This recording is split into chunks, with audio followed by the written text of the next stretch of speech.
Intersekcionalitātes istaba ir vieta, kurā mēs apzināmies, ka visas apspiešanas formas, tāpat kā visas atbrīvošanās formas, ir savstarpēji saistītas. Tā ir vieta, kurā mēs kritiski izvaicājam, apšaubām un dekonstruējam, bet vienlaikus arī iztēlojamies iekļaujošāku un drošāku pasauli nākotnē un jau tagad. Šajā podkāstu sērijā es sarunājos ar Lauru Auliciemu. Laura ir jaunatnes darbiniece un projektu vadītāja. Viņa ir arī ebreju pēctece un neformālās grupas Ebreji par mieru pārstāve. Laura studējusi ģeogrāfiju un vairākus gadus strādājusi vides aizsardzības jomā, kā arī darbojusies vides izglītības organizācijās, vadot lekcijas un nodarbības Latvijas skolās. Viņa ir ilgadīgi iesaistījusies arī biedrībās, kas veicina starpkultūru un starpreliģiju dialogu, kā arī etnisko minoritāšu un ārzemnieku integrāciju un iekļaušanu Latvijas sabiedrībā. Lauras ebreju izcelsme nav bijis šķērslis tam, lai veidotu ģimeni kopā ar arābu berberu izcelsmes partneri un 7 gadu garumā līdz 2018. gadam praktizētu islāma reliģiju. Šīs pieredzes viņai ir palīdzējušas iepazīties ne tikai ar ebreju, bet arī ar arābu un palestīniešu perspektīvām tā saucamajā Izraēlas-Palestīnas konfliktā. Pasaulē ir daudzas ebreju kustības un organizācijas, kas neatbalsta Izraēlas īstenoto okupāciju un cilvēktiesību pārkāpumus pret palestīniešiem. Piemēram, Jewish Voice for Peace, If Not Now, International Jewish Anti-Zionist Network un daudzas citas. Tagad tāda ir arī Latvijā. Šajā sērijā Laura stāsta par kustības Ebreji par mieru izveidošanos, tās iemesliem, kas lielā mērā saistīta ar Latvijas ebreju organizāciju līdz šim publiskajā telpā pārsvarā pausto nekritisko atbalstu Izrēlai, par spīti tās īstenotajiem kara noziegumiem un genocīdam Gazā. Viņi runā arī par Izrēlas atbalstītāju, bieži pielietoto stratēģiju, manipulēt ar ebreju kopienas vēsturiskajām traumām, gan holokausta pieredzi, gan citām antisemītismu izpausmēm, ko kopiena pieredzējusi un aizvien pieredz. Tāpat viņi stāsta arī par manipulēšanu ar antisemītisma jēdzienu, padarot to par retorikas ieroci, ar kuru palīdzību iespējams apklusināt arī leģitīmu un faktos pamatotu Izraēlas kritiku. Viņi stāsta par atšķirībām starp IHRA, The International Holocaust Remembrance Alliance, antisemītisma definīciju un antisemītisma definīciju, kas iekļauta Jeruzalemes deklarācijā. Laura šajā sarunā uzsver, cik svarīgi publiskajā telpā ir iekļaut un sadzirdēt dažādas ebreju balsis un uzskatus. Paldies, ka klausāties un atbalstāt podkāstu. Es ļoti ceru, ka arī jums, tāpat kā man, šis podkāsts rada sajūtu, ka jūs neesat vienas un vieni. Sociāla taisnīguma un vārda brīvības kontekstā šis nav tas labākais brīdis. Godīgi sakot, vērojot Latvijas drošības institūciju rīcības un vispārējo noskaņojumu sabiedrībā, man ir pieaugoša bailīga sajūta. Es negrasos to slēpt. Bet tāpēc ir jo īpaši svarīgi turēties kopā, citam citu stiprināt un turpināt runāt par svarīgām lietām un neļaut sevi iebiedēt. Ja jūs klausāties šo sarunu pirms tam, tad 1. augustā, 6. vakarā, ir par brīvu Palestīnu organizēts gājiens Palestīnas atbalstam. Ja jums ir tāda iespēja, aizejiet.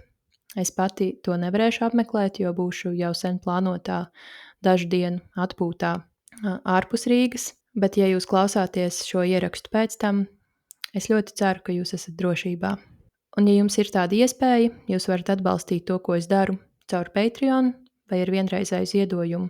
Visu vajadzīgo informāciju par to var atrast sērijas aprakstā un Intersekcionalitātes istabas sociālo tīklu kontos. Jūs varat arī palīdzēt šim saturam sasniegt vairāk cilvēku, vairāk klausītāju, daloties ar šo un citām sērijām sociālajos tīklos vai vienkārši kādam pastāstot par tām. Paldies jums! Un tagad saruna ar Lauru. Šoreiz mēs izvērsti parunāsim par ļoti izplatīto, bet maldīgo pieņēmumu, ka visa Izraēlas īstenotās politikas kritika ir antisemītisms un ka visa ebreju kopiena viennozīmīgi atbalsta Izraēlas politiku. Un es ļoti, ļoti priecājos, ka tu piekriti šai sarunai. Sveika, Laura! Sveiki, paldies, ka uzaicināji sarunu. Tā kā tu esi daļa no kustības Ebreji par mieru, varbūt tu varētu arī pastāstīt, kā šī kustība izveidojās, kurā brīdī tas notika, varbūt kas bija tie centrālie pamudinājumi un jā, ko kustība dara un kādi ir tās mērķi. Mēs esam neliela neformāla grupa, kas sāka formēties tikai šogad, īsi pirms 19. janvāra, tā saucamā pamiera. Lai gan mēs individuāli piedalījāmies protestos un pasākumos arī agrāk, kurus rīkoja par brīvu Palestīnu un kopienas centrs Maiznīca, arī biedrība Latvijas PEN, kā arī parakstījām kolektīvās vēstules adresētas ārlietu ministrijai, mēs vēl diemžēl nebijām organizējušies savstarpēji kā ebreji. Man šķiet, tas ir tāpēc, ka mēs skaita ziņā esam maz, gan ebreji kopumā Latvijā, bet vēl jau mazāk ebreji, kas publiski kritizē Izraēlas politiku, Izraēlas valdības politiku, un vienkārši neiedomājāmies vai nespējām saņemties, organizēties Baltijas valstīs. Tāpat kā organizējas ebreji Somijā un Polijā un vairākas desmitgades Rietumē Eiropā, ASV un citviet pasaulē, veidojot progresīvas ebreju kopienas, kas distancē sevi no Izraēlas, atsakās Izraēlu turēt savu ebreju kopienu dzīves centrā un pievienojas palestīniešu centieniem panākt, lai valstis izdarītu spiedienu uz Izraēlu, lai tā ievērotu starptautiskās tiesības, tāpat kā tās jāievēro visām citām valstīm un palestīniešu cilvēktiesības. Tad, īsi pirms tā 19. janvāra pamiera, mēs sapratām, ka šis ir pats pēdējais brīdis organizēties, lai mēģinātu novērst to, ka Latvijas sabiedrība, mēdīji un valsts amatpersonas atkal nolikt plauktiņā tuvos austrumus un aizmirst par tiem līdz nākošajai eskalācijai, absolūti ignorējot Izraēlas sistemātiski veiktos starptautisko tiesību pārkāpumus. Tajā skaitā to, ko starptautiskā tiesa atzinusi par nelegālu rietumkrasta okupāciju kopš 67. gada un Austrumjeruzalemes aneksiju. Mums, kā ebrejiem, būtu bijis jāorganizējas pret šiem pārkāpumiem stipri agrāk, bet mēs to neizdarījām. To noteikti Latvijā varēja izdarīt pēdējo 20 gadu laikā. Tad, mēs janvārī sazinājāmies par brīvu Palestīnu un aicinājām viņus nodot mūsu kontaktus tiem ebrejiem, kurus viņi zina savu sekotāju vidū. Un februārī mēs izveidojām sociālo mediju kontus, lai veicinātu sabiedrības informētību par Palestīnu un Izraēlu. Mums sāka rakstīt ziņas vairāk ebreji un ebreju pēcteči, ka vēlas pievienoties mums. Tad šobrīd mēs esam neliela 8 ebreju un ebreju pēcteču tāda grupiņa, kas vēlas veidot progresīvu, iekļaujošu ebreju kopienu, kā alternatīvu citām ebreju kopienām Latvijā, kas diemžēl sniedz šo beznosacījumu atbalstu Izraēlai. Un mūsu mērķi ir veicināt ebreju identitāšu un viedokļu daudzveidību, veicināt starpkultūru un starpreļģiju dialogu, veicināt Latvijas iedzīvotāju informētību un pilsonisko aktīvismu, iestāties par palestīniešu cilvēktiesībām un pret jebkāda veida rasismu, tajā skaitā antisemītismu un islamofobiju. Mēs vēlamies pievērsties arī antisemītismu dažādo definīciju skaidrošanai un novērst IHRA definīcijas izmantošanu tam, lai pasargātu Izraēlas valsti no leģitīmas kritikas. Un vai jūs arī sadarbojaties ar ebreju kopienu vai ebreju organizācijām Lietuvā un Igaunijā, vai tā ir tā kā tieši Latvijas kontekstā pastāvoša organizācija? Jā, mēs esam Latvijas kontekstā, bet mēs sadarbojamies arī ar Lietuvas organizāciju, kas ir Viļņas bunds, pavisam nesen izveidojies, un Igaunijas organizāciju Tik un Olam, jā, arī nesen izveidojušies. Tā kā kopā turamies un veidojamies, lai gan Rietuma Eiropā tas tiešām jau ir vairākas 10 gadus šādas kustības, šādas ebreju kustības. Paldies tev.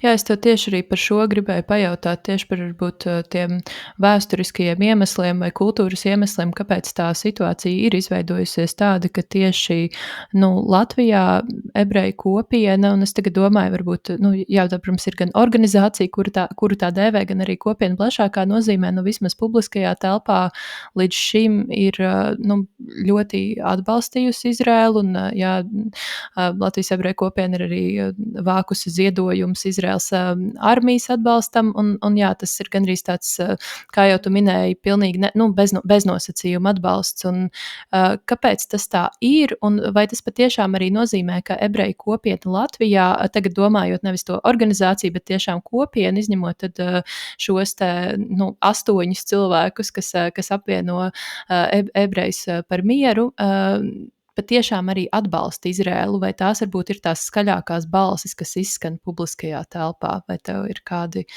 secinājumi un novērojumi par šo? Jā, protams, ir ļoti labs jautājums. Jā, diemžēl vairums Latvijas ebreju biedrības un iestādes sniedz beznosacījuma atbalstu Izraēlai. Neviena biedrība vai padome nevar apgalvot, ka pārstāv visu Latvijas ebreju intereses. Tomēr es ticu, ka visticamāk vairums Latvijas ebreju tiešām sliecas atbalstīt Izraēlu. Ja jautā, vai tiešām atbalsta Izraēlas īstenoto okupāciju, tad jāņem vērā, ka Izraēlas ebreji un daudzi diasporas ebreji to diemžēl neatzīst un nesaskata to kā okupāciju. Vairums uztver to kā nepieciešamību Izraēlas drošībai, un radikālākie to uztver kā teritoriju, kas vienmēr bijusi Izraēlas teritorija, atsaucoties uz vairāk tūkstošu gadu senu pagātni un reliģiskiem tekstiem. Ir dzirdēti arī argumenti, ka Rietumkrasts 67. gadā tika atņemts Jordānijai, nevis palestīniešiem, kas faktiski šo teritoriju apdzīvoja. Līdzīgi arī kara noziegumi bieži netiek saskatīti kā kara noziegumi, bet gan kā nepieciešami drošības mēri, un es nekādā gadījumā nevēlos attaisnot daudzo Izraēlas un diasporas ebreju atbalstu Izraēlas militārajai darbībai Gazas joslā, bet tas ir konteksts, ka Izraēlas valdība ļoti veiksmīgi eksploatē un manipulē mūsu starppauģu traumas un bailes, lai gūtu šo beznosacījumu atbalstu un attaisnotu kara noziegumus drošības vārdā. Vairums Izraēlas mediju un valdība cenšas slēpt no Izraēlas ebrejiem un diasporas to, ko Izraēlas armija dara Gazas joslā un Rietumkrastā, un par katru cenu cenšas diskreditēt citu avotu informāciju, materiālus, pierādījumus. Tajā skaitā pat ANO starptautiskās tiesas un starptautiskās krimināla tiesas neatkarīgo mediju un cilvēktiesību organizāciju paziņojums, izmeklēšanas rezultātus un tā tālāk. Šīs traumas, kas ir ne tikai 7. oktobra traģēdija un holokausts, bet arī vairāku tūkstošu gadu ilgušu ebreju tautas vajāšanu, padara mūs tādus kā vieglāk manipulējamus, jo daudzi no mums uzauga ar domu, ka visi mūs ienīst, grib darīt pāri, mēs esam vieni paši, mēs varam paļauties tikai uz savu tautu, citiem uzticēties nevaram. tad tas rezultējas ebreju dzīvēs, kas centrē Izraēlu, jeb tā saucamo ebreju valsti, un nekritiskā atbalstā. Kad Izrēlai uzbrūk vai to kritizē, tad notrigerē tā trauma, ka atkal uzbrūk mūsu tautai, un mums tā ir jāsargā. Un tad, kad mēs saskaramies ar ANO ziņojumiem, ar starptautiskās tiesas atzinumiem un krimināla tiesas arestu orderiem, liecībām un video materiāliem un tā tālāk, ir šī neticība. Nevar būt, ka mūsu tauta un radinieki ir pastrādājuši kara noziegumus. Tas viss noteikti ir safabricējums un kārtējie centieni uzbrukt mūsu tautai. Izraēlas valdības un mediju veiktā naida kurināšana un maldīgās informācijas izplatīšana ir veiksmīgi panākusi, ka vairums ebreju nejūt nekādu empātiju pret palestīniešiem. Ir vienaldzīgi pret viņu ciešanām, kuras mēs izraisījām kopš 1948. gada Nagbas un turpinām izraisīt. Un, protams, pēc 7. oktobra traģēdijas nevarēja vairs būt runas par empātijām pret palestīniešiem un ciešanām, bet par kolektīvu atriebību un par mūsu upuriem, mūsu nolaupītajiem, kas sagrābt kā ķīlnieki, un mūsu drošsirdīgajiem karavīriem, kas krīt par ebreju tautas drošību. Tikai daži Izraēlas mediji ziņo par Gazas joslā un Rietumkrastā notiekošo, un tā noteikti nav Izraēlas televīzija.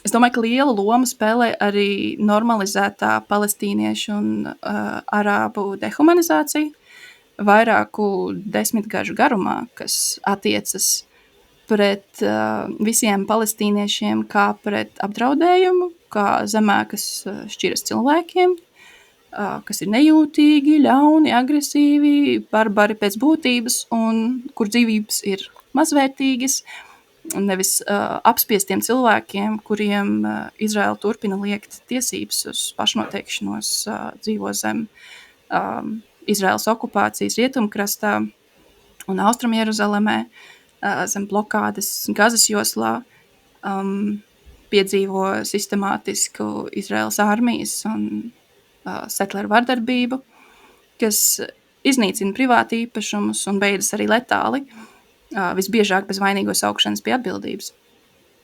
Un pēc 7. oktobra tas ir pilnīgi normalizēts izmantot terminu teroristi kā sinonīmu palestīniešiem. Teikt, ka Gazā nav neviena nevainīga iedzīvotāja, ka bērni ir topošie teroristi, lai attaisnotu palestīniešu nāves.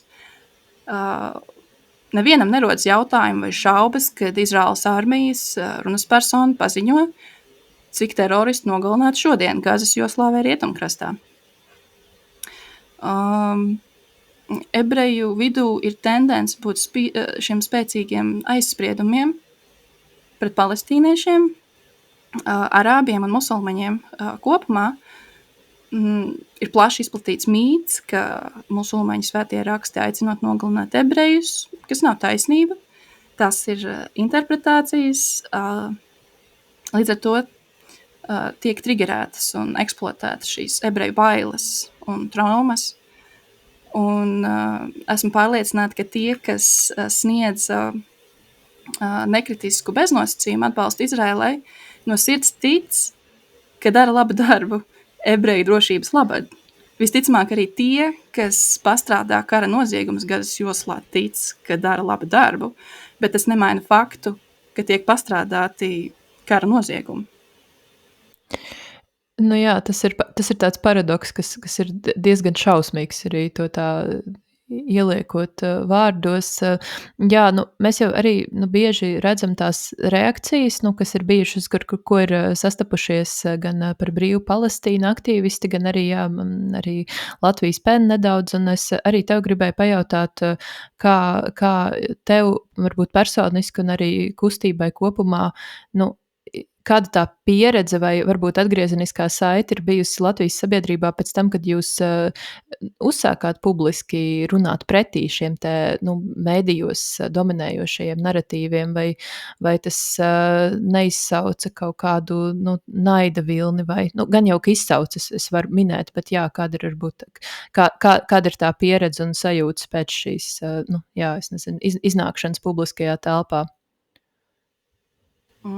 Jā, mēs arī esam, neesam izkļauti no šī naida viļņa, un tas noteikti skar arī mūs. Esam saņēmuši, protams, naidīgas ziņas, un jau pirmajā dienā, kad mēs atvērām sociālajos medijos kontu, jau tajā pašā dienā viena no citām ebreju biedrībām publicēja tādu ļoti kategorisku ierakstu, ka mēs esam provokācija, ka mēs neesam īsti ebreji un ka mums ir kaut kādi mērķi slēpti un ka aiz šī konta vispār slēpjas kustība par brīvu Palestīnu un tam līdzīgi. Un tad nākošajā dienā jau lielāka ebreju biedrība arī publicēja informāciju, tā it kā mēs censtos runāt viņu vārdā, Latvijas ebreju kopienas vārdā, it kā mēs uz to pretendētu.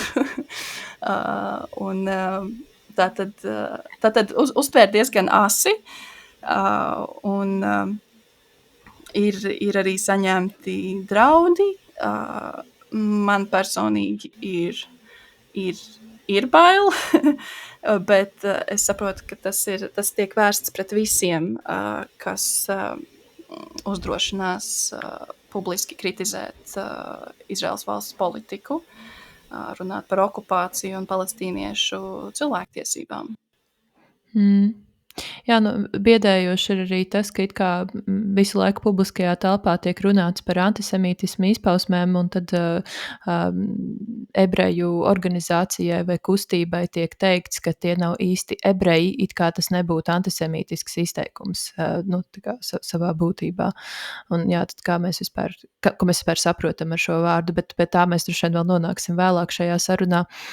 Es arī gribēju tev pajautāt, kurā brīdī tu pati sāki interesēties par to, kas notiek Izrēlā un Palestīnā, un kas varbūt ir tie informācijas avoti un pieredzes, kas ir veidojušas tavu izpratni un zināšanas par tur notiekošo?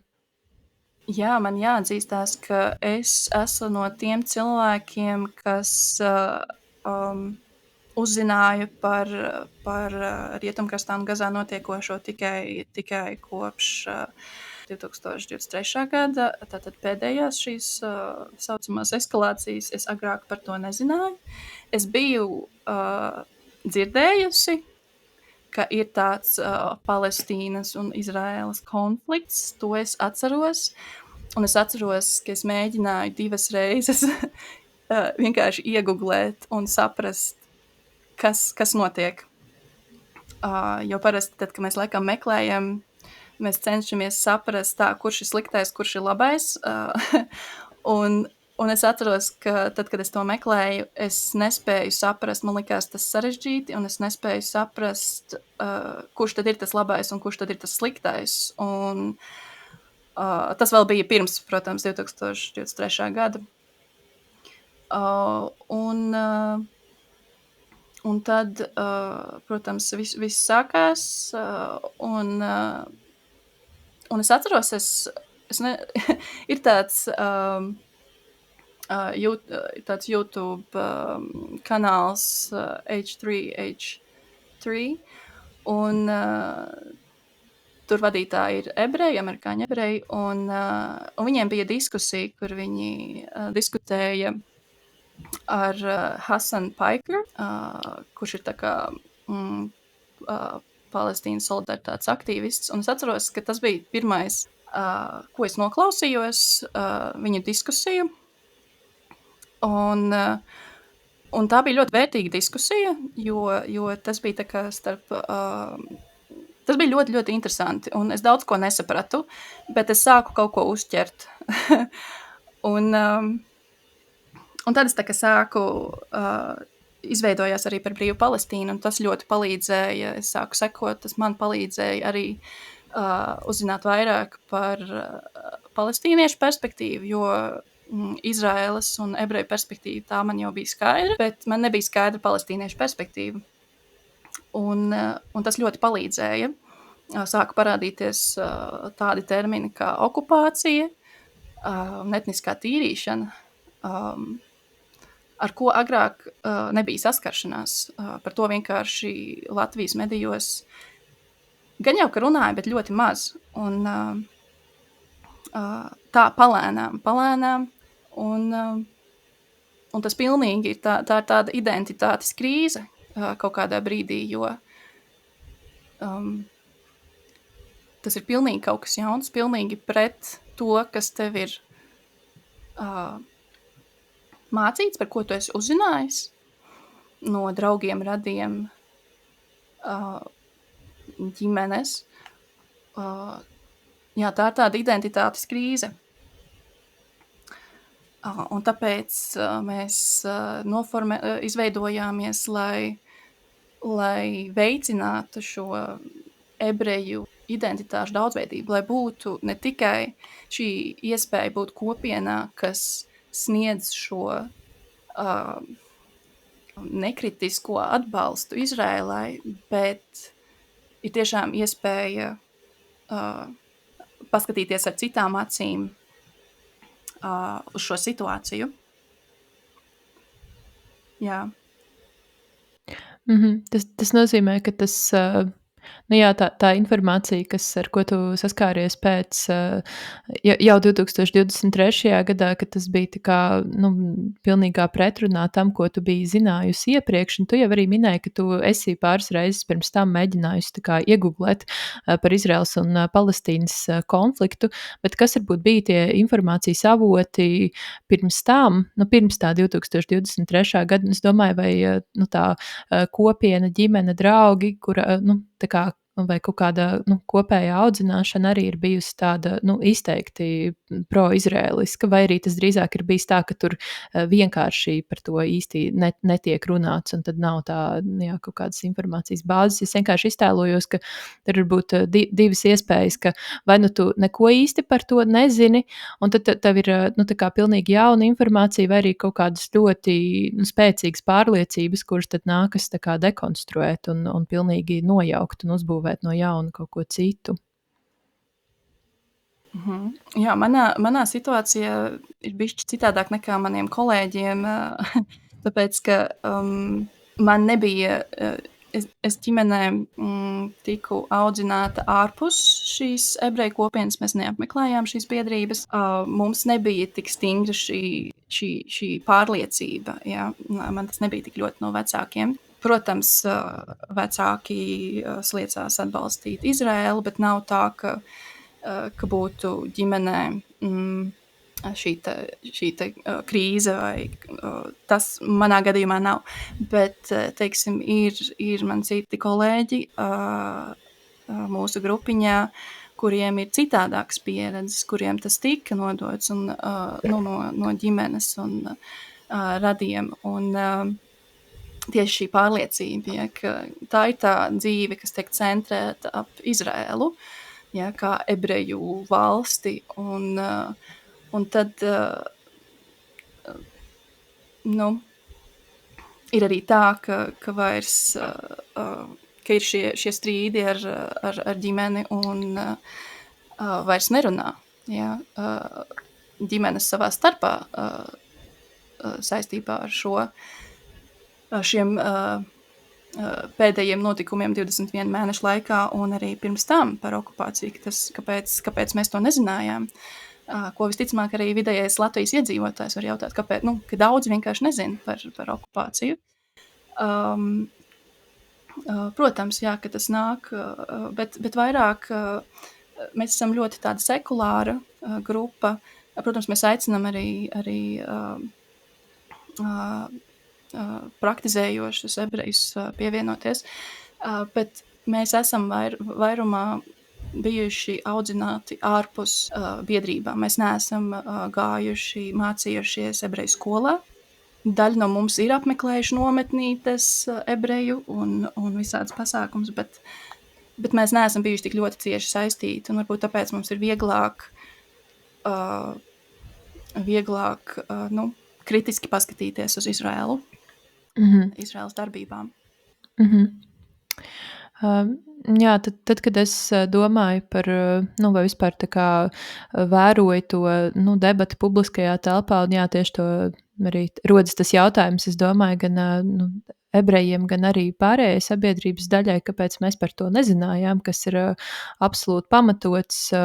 Man dažkārt rodas tāda spekulācija, un vispār nāk prātā tā formula, kas man liekas ir aktuāla gan psiholoģijā, gan socioloģijā, un arī citās humanitārās disciplīnās, ka ja mēs nespējam godīgi un atklāti runāt par savu pagātni, tad mēs arī īsti nespējam godīgi runāt par tagadni un vispār ieraudzīt, kas tajā notiek un to saprast. Un man, protams, nav šeit nekādu pētījumu vai datu, bet man tieši Latvijas kontekstā ir jārodas tāda spekulācija, ka varbūt tas beznosacījuma atbalsts Izrēlai kaut kādā veidā varētu būt saistīts ar to, ka mēs kā sabiedrība neesam pietiekami daudz laika un resursu ieguldījuši, lai izrunātu holokausta pieredzi Latvijā un arī to integrētu visas sabiedrības atmiņā, ne tikai kā atsevišķas kopienas, kas ir dzīvojusi un aizvien dzīvo Latvijā traģēdija, bet kā visas mūsu sabiedrības kopīga traģēdija, un kas, protams, ir ļoti sarežģīts jautājums, un par to runāt ir grūti, tāpēc, ka tas, protams, prasītu runāt arī par Latvijas sabiedrības iesaisti holokausta īstenošanā, un skaidrs, ka mums pārāk labi ar šo jautājumu nevedas arī tad, ja mēs runājam par vai domājam par kolaborāciju ar padomju varu, bet man liekas, ka šis nacistu okupācijas laiks ir vēl sarežģītāks tajā, kā mēs veidojam atmiņas par to, kā sabiedrība kopumā, un tad man dažkārt liekas, ka varbūt tas atbalsts Izrēlai vienkārši rodas aiz kauna un aiz kaut kādām milzīgām bailēm, ka mūs vēlreiz nosauks par antisemītiem, bet tajā pašā laikā tas tā kā, tur rodas tas briesmīgais paradoks, ka tas rezultēs tajā, ka mēs pieveram acis un piesadzam genocīdu, kas reāli notiek šobrīd, kas notiek tiešraidē. Un, jā, es nezinu, vai tā ir, varbūt tā ir tikai tāda, kaut kāda mana intuitīva sajūta, vai tu esi domājusi par šo aspektu, vai tev ir kādas pārdomas šajā kontekstā, vai tas varētu būt kaut kā saistīts. Jo reizēm tiešām liekas, arī skatoties to, kas notiek kultūras vidē, ka tā ir gandrīz tāda histēriska kliekšana, ka visi, kas tā kā atļaujas apšaubīt Izraēlas politiku un Izraēlas kara noziegumus ir antisemīti, holokausta noliedzēji, tur tā kā biezā slānī nāk dažādi apvainojumi un komentāri, kam nav nekāda seguma, un tad liekas, ka tam varbūt ir kaut kāds dziļāks iemesls. Vai tev ir kāds pārdomas par šo? Jā, man jāpiekrīt, ka tā nereti tiek attiecināta kā tikai vienas atsevišķas kopienas traģēdija. Arī skolās, es mācījos tātad parastā vidusskolā, kad par to māca, visvairāk paliek atmiņā, ka tā ir ebreju traģēdija. Un, lai gan nogalināti tika arī Romi un citas sociālās grupas, tas ikdienā tiek aizmirsts, un to īsti nepiemin piemiņas pasākumos. Skolā netiek īsti runāts par citiem genocīdiem. Vismaz es neatceros, ka būtu runa par citiem genocīdiem. Piemēram, par pēdējo genocīdu, kas pastrādāts Eiropā, bija 1995. Gada Srebrenicas genocīds. Kāpēc es par to nezināju? Tad arī tas ir interesanti. Un es reiz jautāju vienai no savām omītēm, kas nav ebreju izcelsmes, par to, ko viņas vecāki ir viņai stāstījuši par ebrejiem un holokaustu. Jo viņa pati tolaik bija bērns, kas neko nesaprata. Un es gribēju zināt vidējā latvieša novērojums no laika, kad šī traģēdija tika veikta. Un daļa Latvijas sabiedrības tika iznīcināta. Un izrādās, ka viņai vecāki nekad neko nav teikuši, nekad nav pieminējuši ebrejus vai holokaustu. Viņai nav īsti viedokļa un atmiņas par šo. Un, šis man radīja lielu pārsteigumu un neizpratni. Šī vienaldzība, es nezinu, kā citādi to nosaukt, ja vecāks tolaik par to nav stāstījis. Un man ir grūti teikt, kāda tam ir loma Latvijas tam beznosacījuma atbalstam Izrēlai. Iespējams, arī tieši caur šo vienaldzību. Manuprāt, tā galvenā loma Latvijas sabiedrības nostājā ir tā vainas apziņa par to, ka nav novērsts holokausts, un Latvijas sabiedrība tolaik daļa pasīvi, daļa aktīvi piedalījās šī genocīda pastrādāšanā un antisemītismā, kas kulminējās ar holokaustu, jo tas nenotika, protams, vienā brīdī. Antisemītisms pieauga vairāku gadu garumā. Tādējādi Latvijas sabiedrība un vēl vairāk valsts amatpersonas, es domāju, jūt īpašu pienākumu sargāt ebrejus. Tomēr tas nav pienākums sargāt Izrēlu, kad tā veic starptautisko tiesību pārkāpumus. Ir jātur Izraels valsts pie atbildības pēc tāda paša likumiskā ietvara, kas attiecas uz visām citām valstīm, bez izņēmumiem. Un otrs, manuprāt, būtisks faktors Latvijas sabiedrības viedokļu veidošanās procesos par tuvajiem austrumiem ir aizspriedumiem pret konkrētām sabiedrības grupām, pret islāmticīgajiem, pret arābiem, pret palestīniešiem, ka viņi visi ir teroristi. Un 7. oktobra traģēdija viņiem it kā apliecina šo aizspriedumu patiesumu, ka jālūk, teroristi uzbruka Izrēlai, un Izrēlai tiesības aizsargāties, jeb neproporcionāli uzbrukt iedzīvotājiem Gazas joslā, un viņus neinteresē vairs palestīniešu civiliedzīvotāju perspektīva. Neinteresē, kas notika pirms un pēc 7. oktobra. Valda emocijas, un tas formē Latvijas sabiedrības viedokli, es domāju. Jā, man tā atceroties, kā es uzaugu, no kurienes man varbūt radās kaut kādi priekšstati arī, jo īstenībā diezgan ātri sāka rasties daudz jautājumu par šo, tāpēc, ka es arī neatceros, ka man kāds, manā bērnībā par to būtu pārāk daudz stāstījis, vai ka skolā par to tiktu kaut kā padziļināti runāts. Jā, vidusskolā, protams, tā bija tēma vēsturē, bet man liekas arī vairāk tomēr koncentrējoties uz Vāciju un uz Eiropu, bet es jau diezgan agrā vecumā daudz lasīju un arī skatījos filmas, un vispār, man liekas, neviens īsti nekontrolē kādus kultūras resursus es patērēju, un jā, es diezgan ātri jau biju tā kā, vienkārši no tā, ko es izlasīju, sapratu, ka šis ir noticis, un tad pakāpeniski arī kaut kā sapratu, ka tas ir noticis arī Latvijā, bet es tos tā kā savilku kopā no dažādām zināšanām par vēsturi, kas man veidojās no grāmatām, ko es lasīju, lielā mērā no daļu literatūras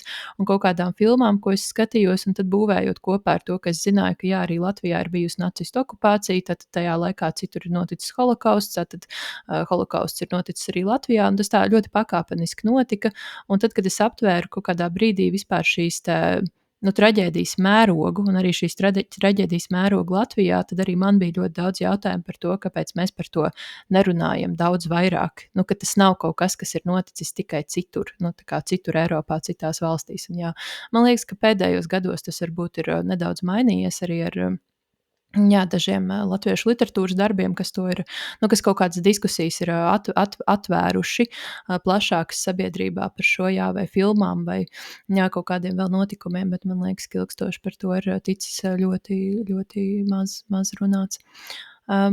Jā. Mēs jau tam vairāk kārt pieskārāmies, un es arī ar to iesāku šo sarunu, ka tad jebkura kritika Izrēlai tiek dēvēta publiskajā telpā par antisemītismu, un tas ir ļoti izplatīti gan ASV, citās Eiropas valstīs, un arī Latvijā ļoti izteikti. Jā, tad ASV un Eiropas valstīs, nevis ASV un citās Eiropas valstīs, un jā, arī Latvijā. Un, kas, protams, tas to uzreiz padara par tādu ļoti spēcīgu retorikas ieroci, un tam varbūt nav, un tam ļoti bieži patiešām arī nav nekāda seguma, bet tas ir kaut kas emocionāli ļoti uzlādēts, un tu jau arī minēji, jā, ka šo te nostāju lielā mērā būvē tieši emocijas. Un es gribēju tev par šo pajautāt, kā tas, jā, šī antisemītisma padarīšana par ieroci, kā tas vispār kaut kā ietekmē sabiedrisko domu gan par Izrēlā un Palestīnā notiekošo, gan jā, vispār varbūt kā tas maina to, kā un par ko mēs varam sarunāties.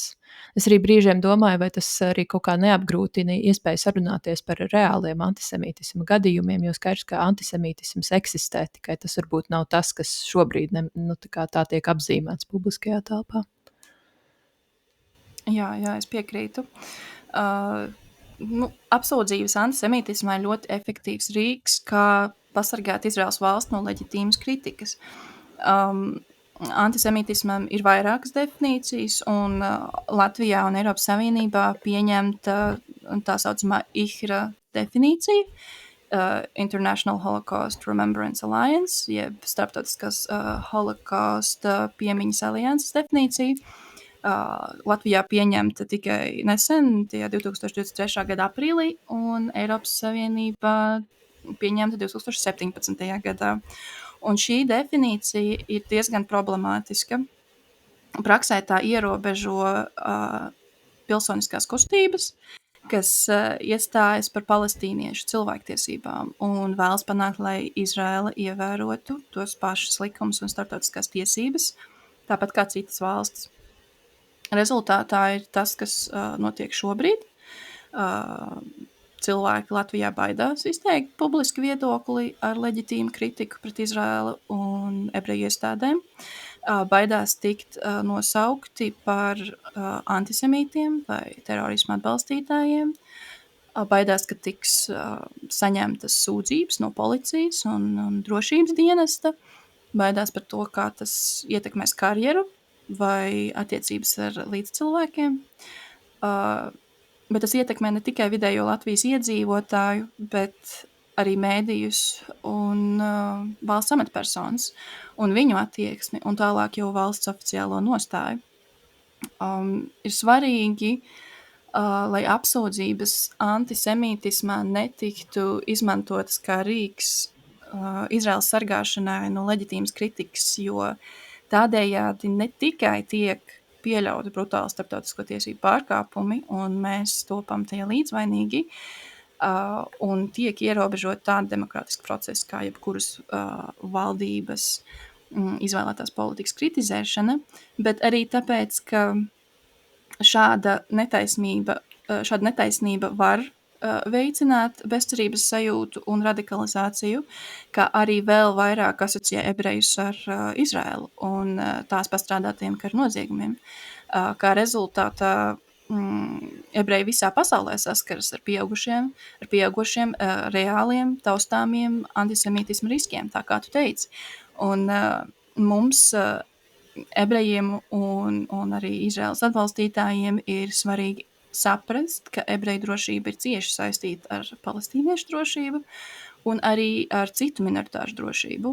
Tāpēc būtu svarīgi valstīm pieņemt nevis šo IHRA antisemītismu definīciju, kas iekļauj Izraēlas kritiku kā antisemītismu izpausmi, bet gan pieņemt Jeruzalemes deklarācijas definīciju, kā arī plānot antisemītisma apkarošanas pasākumus kopā ar citu rasismu formu apkarošanas pasākumiem, neizdalot antisemītismu kā īpašu rasismu formu. Jā, liels paldies tev, ka tu norādi uz šīm atšķirīgajām antisemītisma definīcijām. Tas ir ļoti, ļoti svarīgs aspekts. Vai tu varētu varbūt mazliet plašāk pastāstīt, kā šī IHRA definīcija atšķiras no antisemītisma definīcijas, kas ir iekļauta Jeruzalemes deklarācijā?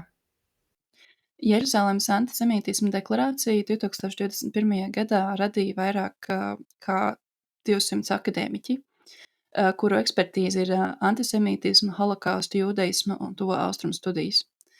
Šī antisemītisma definīcija tika izstrādāta 5 gadus vēlāk pēc IHRA definīcijas, un tās mērķis ir novērst IHRA definīcijas trūkumus.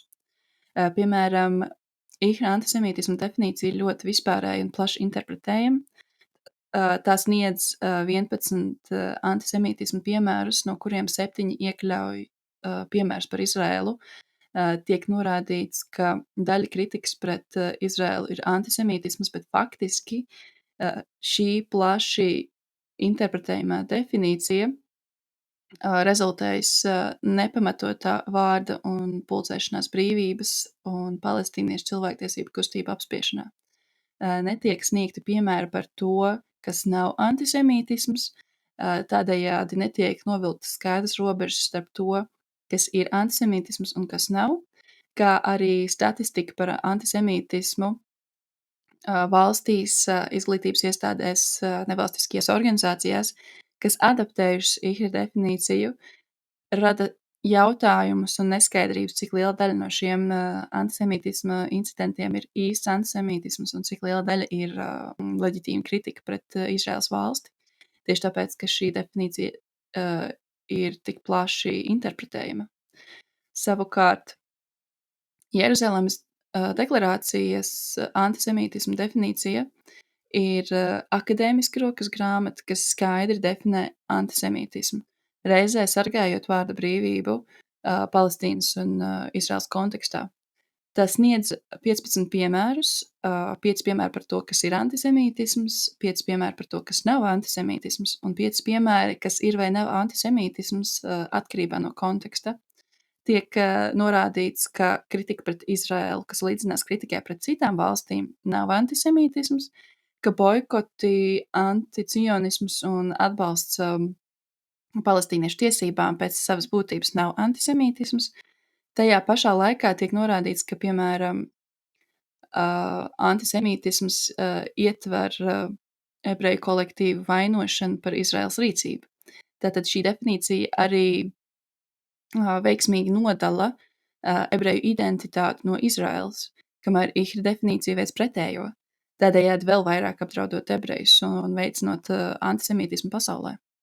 Kā arī, manuprāt, veicinot rasismu pret citām etniskām grupām, palestīniešiem, arābiem un islamfobiju pret islamticīgiem, jo viņu kritika pret Izraels valdības un armijas darbībām pēc IHRA definīcijas var tikt identificēta kā antisemītisms, un tālāk jau asociēts kā atbalsts terorismam, kas veicina rasismu, diskrimināciju, marginalizāciju un tā tālāk. Antisemītisma statistika, kas iegūta pēc Jeruzalemes deklarācijas antisemītisma definīcijas, arī nerada neskaidrības un papildus jautājumus, jo zināms, ka tur nav iekļauta leģitīma kritika pret Izraēlu. Tādējādi precīzāk atspoguļojot antisemītismu izplatību un salīdzināšanu laika gaitā. Būtiski, ka IHRA definīciju izstrādāja tieši Starptautiskā holokausta piemiņas alianse, kas ir starptautiska organizācija, kas fokusējas uz holokausta izglītību, piemiņu, pētniecību, antisemītisma apkarošanu un starptautisko sadarbību šajā jomā. Aliansē ir 35 valstis, galvenokārt Eiropas valstis. Latvija ir alianses biedra kopš 2004. gada. Mūsu ārlietu ministrija piedalās alianses plenārsēdēs, darba grupās un izglītības iniciatīvās un tā tālāk. 2016. gadā tika izstrādāta alianses antisemītisma definīcija. Nākošajā gadā Eiropas parlaments pieņēma rezolūciju, adaptējot IHRA definīciju un aicinot Eiropas Savienības dalību valstis adaptēt šo definīciju. Un tad 2023. gadā aprīlī Eiropas Savienības antisemītisma apkarošanas politikas kontekstā Latvija pieņēma šo definīciju kā darba instrumentu nacionālā līmenī. Tagad līdz 2027. gadam Latvijas nacionālais rasisma un antisemītisma mazināšanas plāns paredz praksē nostiprināt, ka tiesība aizsardzības institūcijas papildus esošajam normatīvajam ietveram izmanto IHRA antisemītismu definīciju kā vienu no instrumentiem naida noziegumu identificēšanai, kas ir ārkārtīgi satraucoši, ka tiek adaptēta IHRA definīcija, nevis Jeruzalemes deklarācijas definīcija, saistībā ar visiem iepriekš minētajiem iemesliem. IHRA definīciju šobrīd ir pieņēmušas 46 valstis, simtiem pašvaldības, izglītības iestādes, organizācijas visā pasaulē. Nu jā, praktiski arī to šobrīd var novērot, un es arī pati esmu ar to saskārusies, ka tad, ja piemēram, tev nākas ziņot policijai par tevi vērstiem draudiem, vai teiksim, tu ziņo par naida runu, kas tiek vērsta pret palestīniešiem vai pret arābiem, jo viņi tiešām tiek saukti dehumanizējošos terminos, tad policijas atbilde var būt tāda, ka tur netiek saskatīts naida izpausmes, un tajā pašā laikā policija var citēt atbildē cilvēku, kam viņi ir lūguši paskaidrojumus, kur konkrētais cilvēks ir pateicis, ka šādu izteikumu paušanu vai draudēšanu es tikai cīnos pret antisemītisma izpausmēm, un konkrētais cilvēks, tātad šajā gadījumā tā bija mana pieredze, vienkārši ir antisemīte, un tāpēc šis bija pieņemami. Un man liekas diezgan biedējoši, ka tu saņem no oficiālas iestādes vēstuli, kurā tevi nosauc par antisemītu, kaut gan tam nav nekāda pamatojuma. Un tad vispār rodas tas jautājums arī, kā mēs varam sarunāties par lietām, kā mēs vispār varam vērsties pēc palīdzības, un kā mēs varam novērst reālas naida izpausmes, kas man šķiet ir, šobrīd kļūst arvien aktuālāks jautājums, protams, visā Eiropā, bet man liekas Latvijā jo īpaši, jo mums kaut kā tās bailes un tie mēģinājumi kā ierobežot sabiedrisko domu arī, man liekas, jo īpaši ātri izplatās. Jā, piekrītu. Jā, vēl viens aspekts, kas ir īstenībā tāds ļoti liels jautājums un ļoti plašs jautājums, kam droši vien varētu veltīt atsevišķu podkāstu sēriju, bet tomēr varbūt mēs mazliet varētu par to parunāt. Ir cionisms, kas ir ļoti saistīts ar vispār Izraēlas valsts izveidošanos, un man liekas, ka saistībā ar šo pastāv arī Latvijas publiskajā telpā ārkārtīgi daudz dažādu pārpratumu, un ka tas izpratnes līmenis ļoti bieži ir apmēram tāds, ka visi ebreji ir cionisti, vai ka cionisms ir tas pats, kas jūdaisms, kas nebūtu tā nav. Un, es tiešām apzinos, ka tā ir ārkārtīgi plaša tēma, jo, protams, ka cionisms tāpat kā liela daļa dažādu politisku kustību arī nav kaut kas tāds viendabīgs, ko varētu īsi raksturot, un tur arī ir dažādi virzieni un dažādas izpausmes, bet varbūt tā vispārīgi varētu raksturot, kas ir cionisms un kādas ir tā varbūt galvenās idejas un principi. Jā. Cionisms ir ebreju etnonacionālā kustība un ideoloģija, kas aizsākās 19. gadsimtā. Sākotnēji tā bija margināla kustība, kas sāka iegūt arvien lielāku popularitāti, pieaugot tieši antisemītismam Eiropā. Un meklējot drošību un ekonomisku stabilitāti, Eiropas ebreji daudzi nelabprāt devās emigrācijas viļņos, jeb alijās uz to laiku Britu mandātu Palestīnu. Un aktīvākie ebreju cionisti panāca, ka Britu kristiešu cionisti nodod savu koloniju ebrejiem, ebreju valsts dibināšanai. Lai gan ebreji tolaik bija minoritāte. Tādējādi toreiz atņemot sabiedrības vairākuma, kas bija palestīnieši un arābi, tiesības uz pašnoteikšanos, kas tālāk rezultējās ar Nagbas sākumu 48. gadā, kad vairāk kā 700,000 palestīniešu bija spiesti doties bēgļu gaitās, bailēs par savu drošību, un turpinājās ebreju imigrācija reģionā, un tā tika nodrošināts ebreju vairākums jaunisveidotajā Izrēlā. Izraela tika nodibināta, un tad liekas, ka cionismam ar to būtu jābeidzas, jo ir nodibināta tā valsts. Bet cionisms turpinās, un arī Latvijā starpkara periodā bija liela ebreju identitāšu, kultūras un pārliecība daudzveidība, bija vesels 5 ebreju politiskās partijas, gan cionistu, gan necionistu, gan anticionistu ebreju partijas, un holokausts to visu iznīcināja.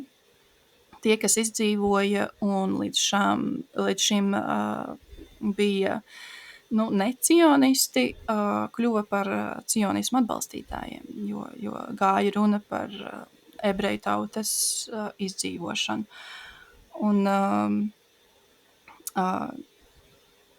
par jūdaisma principiem tas ir ļoti atkarīgs no interpretācijas, jo ir reliģiskais cionisms, kas mūsdienās veicina nelegālo apmetņu būvi un Izraēlas pilsoņu imigrāciju okupētajā Rietumkrastā, un runā tālāk par Gazas ieņemšanu un apmetņu būvēšanu tur, un par Libānas dienvidu ieņemšanu, un arī apmetņu būvēšanu tur, un citu vēsturisko Izraēlas teritoriju pievienošanu, kas pārkāpj starptautiskās tiesības. Tas ir vienkārši neiedomājami.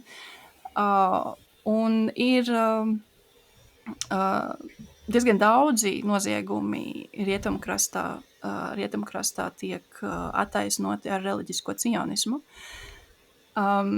Un ir reformas un progresīvais jūdaisms, kas norāda, ka kara nozieguma un okupācija tomēr nav jūdaisma vērtības. Un, protams, tās interpretācijas ir ļoti dažādas. Jā. Jā, tas arī... To jau mēs arī šeit neapspriedīsim un par to nediskutēsim, vai vispār reliģija, kas stiepjas tūkstošiem gadu senā pagātnē, vienalga, kā mēs to interpretējam, vispār būtu... vai tas vispār būtu tā kā leģitīms pamats, lai dibinātu kādu valsti, īpaši, ja šīs valsts dibināšana prasa tā kā citu cilvēku izlikšanu no mājām un teritoriju okupāciju. Bet es saprotu, ka tur... ka tur arī domājot tieši par tiem jūdaismu priekšstatiem, ka viņi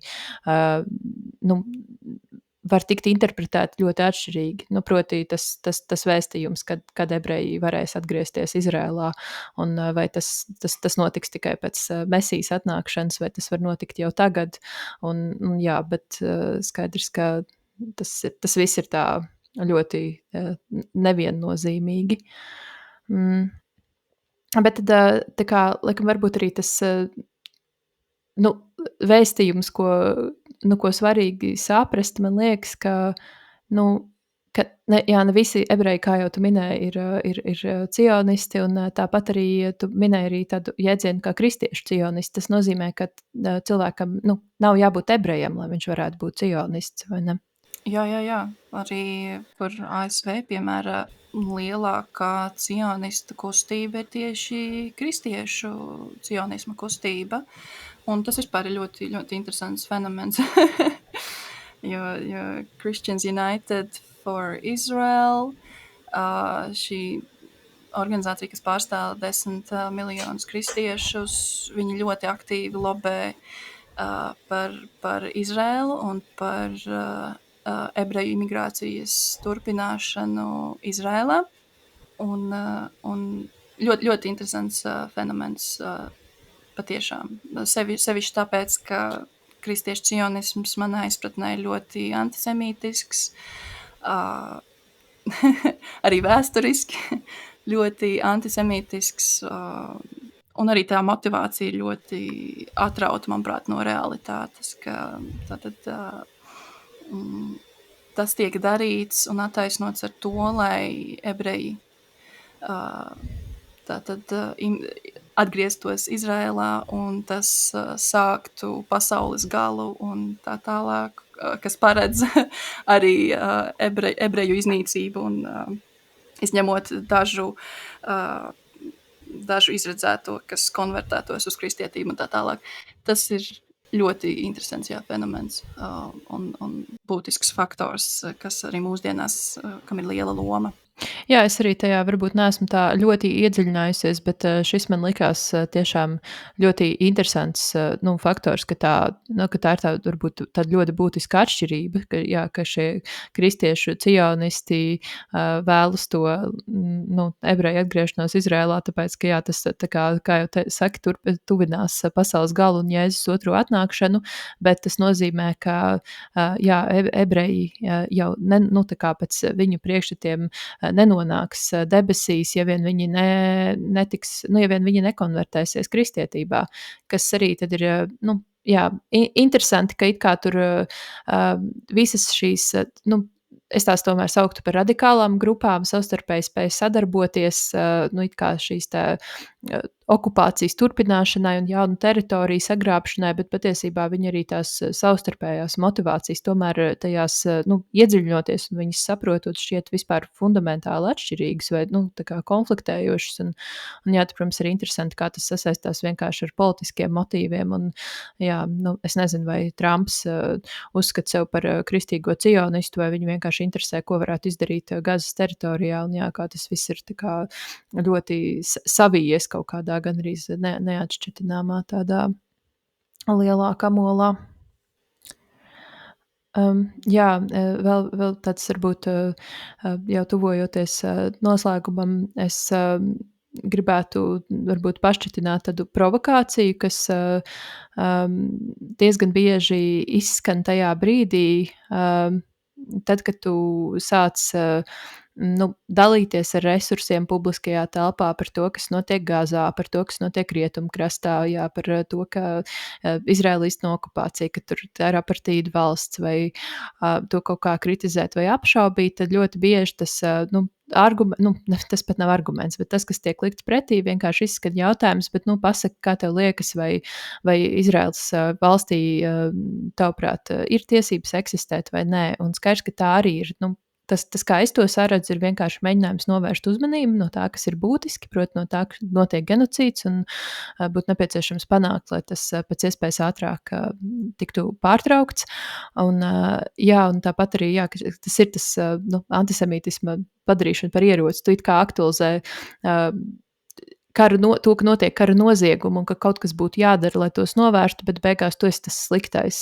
Un, vai tu esi saskārusies ar šādu vai līdzīgiem jautājumiem, un vai tev ir kaut kāda stratēģija, kā vispār uz to var atbildēt vai kā rēģēt? Un, es nezinu, ko tu atbildi vai kā tu rīkojies, tad, kad tu saņem šāda tipa jautājumus?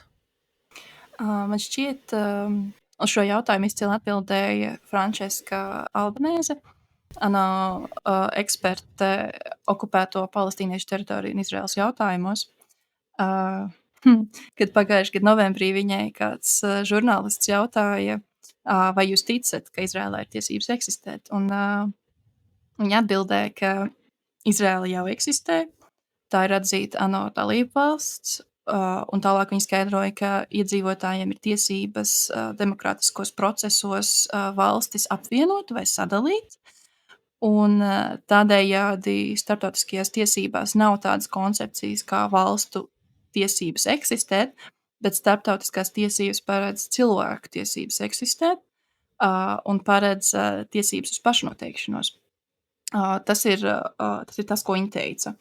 Lūk, un tas, ko Izraēla liedz palestīniešiem, ir viņu tiesības uz pašnoteikšanos, palestīniešu nakbes bēgļu tiesības atgriezties dzimtenē, tiesības uz kustības brīvību, tiesības uz savu īpašumu, tiesības uz vārdu un preses brīvību, tiesības uz ģimeņu apvienošanu, drošību un dzīvību. Tātad Izraēla eksistē.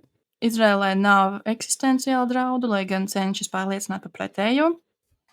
Izraēla viena no spēcīgākajām ekonomikām reģionā un ar vienu no advancētākajām armijām un tehnoloģijām pasaulē, ar ietekmīgākajiem sabiedrotajiem reģionā. Līdz ar to Izraēlai nav eksistenciāla draudu, tāpēc ir jārunā par lietu, tieši tā kā tu sacīji, ka tā ir uzmanības novēršana no sarunas būtības. Ir jārunā par starptautisko tiesību pārkāpumiem, neatkarīgi no tā, kurš tos pastrādā. Tos pastrādājumi turpina veikt gan Hamas un citi kaunieku grupējumi, gan Izraēlas valsts, un par to ir jārunā. Tā tiešām, es domāju, ir vienkārši uzmanības novēršana un provokācija. Jā, man liekas, tiešām tā ir brīnišķīga atbilde un arī ļoti precīzi raksturo to situāciju, ka Izraela jau eksistē un ka tai nav eksistenciāla draudu. Jā. Vai ir varbūt kaut kas tāds, ko es tev neesmu pajautājusi, bet kas tev šķistu svarīgs, vēl, ko tu gribētu pieminēt vai aktualizēt? Jā, ir ļoti daudz, bet šobrīd uz sitienu ir grūti iedomāties. Ir tiešām, es ļoti vēlos kaut latviešu valodā un arī krievu valodā Latvijas medijos būtu pieejama sabiedrībai informācija, ņemot vērā, ka vairums Latvijas ebreju tomēr ir krievalodīgi un ar latviešu valodu varbūt lasīt nav tik viegli. Es vēlos kaut būt vairāk informācijas, kvalitatīvas informācijas medijos par notiekošo. Es vēlos kaut būtu ANO ziņojumi tiktu izmantoti publiskajā diplomātijā, jo Latvija ir pierādījusi, ka to var darīt, piemēram, ar ziņojumiem par Ukrainu. Tas tik ļoti efektīvi izmantots, un es tiešām vēlos kaut mēs varētu labāk, kaut arī ārlietu ministrija un šī situācija, tas, kas šobrīd notiek, tas ir kaut kas neiedomājams, un tiešām es esmu pārliecināta, ka reiz būs tā, ka reiz būs tā diena, kad mēs visi it kā būsim bijuši pret šo. Jā, tā ir liela atbildība, un tāpēc mēs organizējamies, un ļoti daudz darba priekšā darāma. Par tiem mēdījiem, jā, es arī par to visu laiku domāju, gan arī katru dienu, kad es atveru LSM, un kad es atkal lasu to, kas principā šķiet, ka tā ir gan arī tāda pārpublicēta Izraels valdības propaganda, un brīžiem tad grūti noticēt, ka tas ir tas, ko es lasu tā kā Latvijas sabiedriskajā medijā. Vai tev ir kādu, es nezinu, minējums par to, kāpēc tas tā ir, vai tas ir saistīts tieši ar šīm te bailēm tikt klasificētiem par antisemītisku ideju izplatīšanu, kas tad ir pēc šīs tevis jau minētās definīcijas ļoti cieši sasaistītas ar Izraēlas kritiku. Vai tas ir tas centrālais iemesls, vai tomēr ir vēl citi? Jo mums taču it kā ir neatkarīgi mediji, kur arī ir pierādījuši, ka varbūt tur, protams, ir dažādas problēmas ar Latvijas medijiem, bet tomēr ir jau kaut vai Ukrainas gadījums, kurā gana kvalitatīvi tomēr mediji spēja par to rakstīt, reflektēt, veidot reportāžas, ziņot. Bet es arī uzreiz iedomājos par to, tad, kad biedrība PEN sagatavoja un nosūtīja vēstuli sabiedriskā mediju ombudam, lūdzot izskatīt iespējams ētikas pārkāpumus žurnālistu vizītē Izrēlā, tad tā milzīga atbildes reakcija, kas bija tik ļoti naidpilna, nosodoša, un it kā tas būtu bijis kaut kas, lai gan patiesībā tā ir viena no demokrātiskas valsts, no demokrātijas sastāvdaļām, sastāvdaļām, ka tu, ja rodas aizdomas, ka ir notikuši ētikas pārkāpumi, tu vari lūgt uzraugošajām institūcijām to izvērtēt. Tas pat, tad tam nevajadzētu izraisīt šādu šoku, bet, tas bija kārtējā reize, kas radīja to sajūtu, ka ar mēdījiem kaut kas ļoti nav kārtībā. Es nezinu, vai tev ir kādas idejas par to, kāpēc mēdīji tik ļoti vienpusēji šo vēstījumu izplata. Jā, es domāju, ka tas ir bailes, tā kā tu minēji. Es domāju, ka tur ir arī sava daļa aizspriedumu, jo viņi arī, žurnālisti arī ir cilvēki. Es domāju, ka ir sava loma tam, ka finansējums ir tik, cik ir medijiem. Es domāju, vēl ir loma tam, ka mums vienkārši trūkst ekspertu tuvo ģeopolitikas ekspertu tuvo austrumu jautājumos. Tā kvalitāte, kāda ir atsevišķos medijos, tiešām nošokē, jo nav, kā tas parasti ir medijos, kas ir starptautiskie neatkarīgie lielie mediji, ka tiek izskatīta vienas puses argumenti, teiksim, teiksim, kur tiek atklāstīts tas, ko Izraēlas, teiksim, armijas runas persona ir teikusi, ja tas tiek pateikts, un pēc tam ir kaut kas, tiek izskatīta kaut kāda cita perspektīva, vai tiek salīdzināts ar iepriekšējiem notikumiem, vai iepriekšējiem, ko viņi iepriekš ir teikuši, un tā tālāk, ka tas tiek kaut kā salīdzināts, reflektēts, un kaut kā cenšas to objektivitāti uzturēt un līdzsvaru, un Latvijas medijos ir bieži situācijas, ka ir tiešām tikai tik daudz izdarīts, kā pārpublicēts. Tas, ko ir teikusi, teiksim, Izraēlas armija par šo konkrēto, vai Izraēlas amatpersonas par kaut kādu konkrētu notikumu, un viss nav pēc tam tā kā netiek sakots līdzi, vai tas, ko viņi saka, ir atbilst faktiem uz vietas, tik cik tas ir zināms, un ir ļoti nelāga situācija. Es absolūti piekrītu, jo tas izglīto sabiedrību, tas informē sabiedrību, un mēs jau tā saskaramies ar sabiedrību, kurai ir lieli aizspriedumi, tātad pat tad, ja ir kvalitatīvs raksts, tad kāda ir iespēja, ka tas tiešām tiks izlasīts un aizsniegts, bet noteikti biežāk būtu jāziņo par ANO ziņojumiem, jo tas ir, manuprāt, tā ir tā atslēga, lai atspoguļot to, kas tiešām notiek uz vietas, jo šie ziņojumi, tur ir brutāla informācija, un tas ir jāzina. Un tas varbūt varētu mainīt arī to valsts nostāju. Es nesaprotu, kāpēc tas netiek darīts. Jā, tas laikam mums paliks tāds neatbildēts retorisks jautājums, bet vai mēs varam turpināt cerēt, ka tas mainīsies kaut kādā brīdī, bet kā tu jau minēji iepriekš, ka vēl priekšā ir ļoti, ļoti daudz darba. Un, liels paldies tev, ka tu piekriti šai sarunai. Es to tiešām ārkārtīgi novērtēju, jo īpaši ņemot vērā to situāciju, kāda Latvijas publiskajā telpā ir izveidojusies, un ka tam Izraēlas kritikai ir sekas, un tas ir kaut kāds risks, un tāpēc jo īpaši svarīgi turpināt par to runāt, lai gan tas, nešaubos, ir bieži vien emocionāli grūti un sarežģīti. Un liels paldies arī par visu to, ko tu un jūsu kustība kopumā darāt. Tas ir patiešām neatsverami svarīgi šajā kontekstā un šajā brīdī. Liels paldies, ka uzaicināji uz sarunu un iespēju tikt sadzirdētiem. Paldies liels! Paldies, ka klausāties Intersekcionalitātes istabu, podkāstu par iekļaujošu feminismu, aktīvismu un sociālu taisnīgumu. Ja jums patīk šis saturs un ir tāda iespēja, jūs varat atbalstīt podkāstu veidošanu. To var darīt Intersekcionalitātes istabas Patreon kontā vai ar vienreizēju ziedojumu PayPal. Nepieciešamās saites varat atrast sērijas aprakstā. Jūsu atbalstam ir ārkārtīgi liela nozīme.